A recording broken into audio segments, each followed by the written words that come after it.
Geopolitics sounds complicated: wars, treaties, alliances, power struggles. But here's a twist. What if countries act just like people? Behind every major decision on the world stage is something deeply human: fear, pride, insecurity, the need to belong. In this video, I'll break down how psychology isn't just influencing your life, it's driving entire nations. Welcome to Mind Tinker. Let's dive into the hidden behaviors behind global politics. Part 1: The Fear Instinct. Let's start with fear, our most primal instinct. When humans feel threatened, we go into fight or flight mode. Nations do the same. Think about nuclear arms races.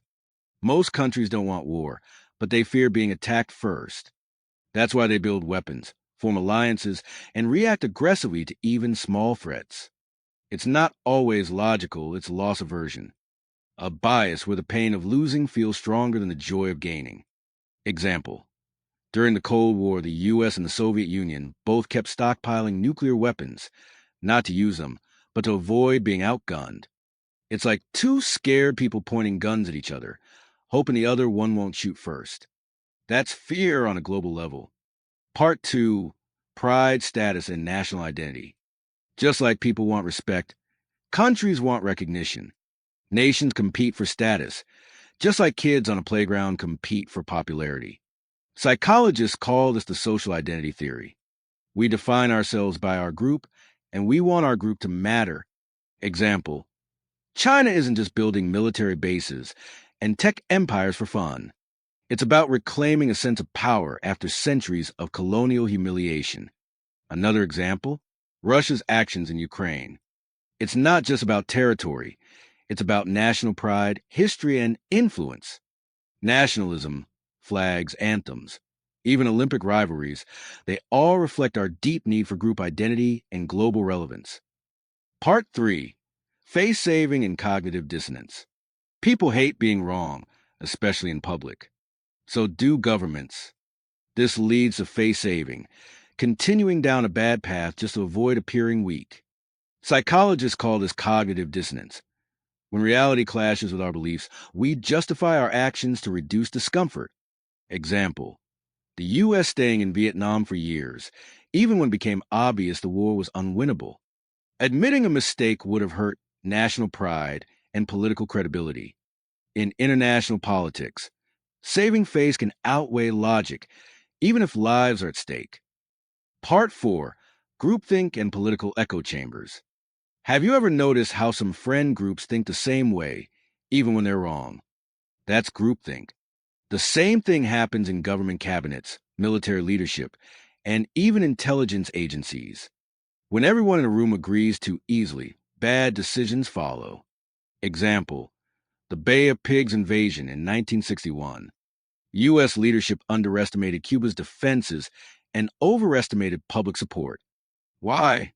Because dissenting voices were ignored. They didn't want to break the consensus. Behavioral science shows we can form under pressure, and in geopolitics, this can lead to catastrophic decisions. Part 5: Soft power and influence. Now let's flip the coin. Not all power is aggressive. Some of it is psychological. This is what Joseph Nye called soft power, winning people over through culture, media, and values. Example: Hollywood movies, American fast food, Instagram influencers. These spread U.S. influence more than military bases ever could. South Korea's global rise, K-pop, K-dramas, and cultural exports. That's psychological influence. People wanting to connect. Behavioral science tells us people follow what they admire. Countries do too. Bonus insight: scarcity and zero-sum thinking.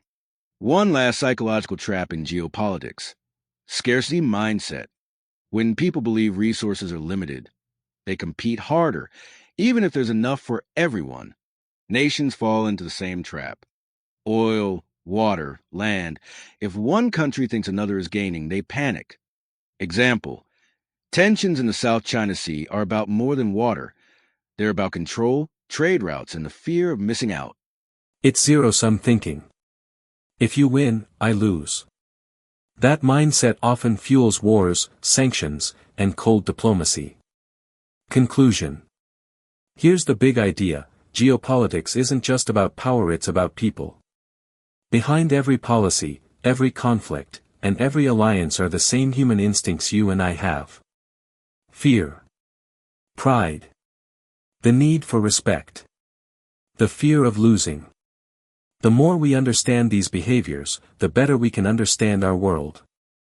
This was Mind Tinker, where we break big ideas into brainy insights. Hit like, subscribe, and tell me in the comments. Which psychological insight surprised you the most? Until next time, keep tinkering with your mind.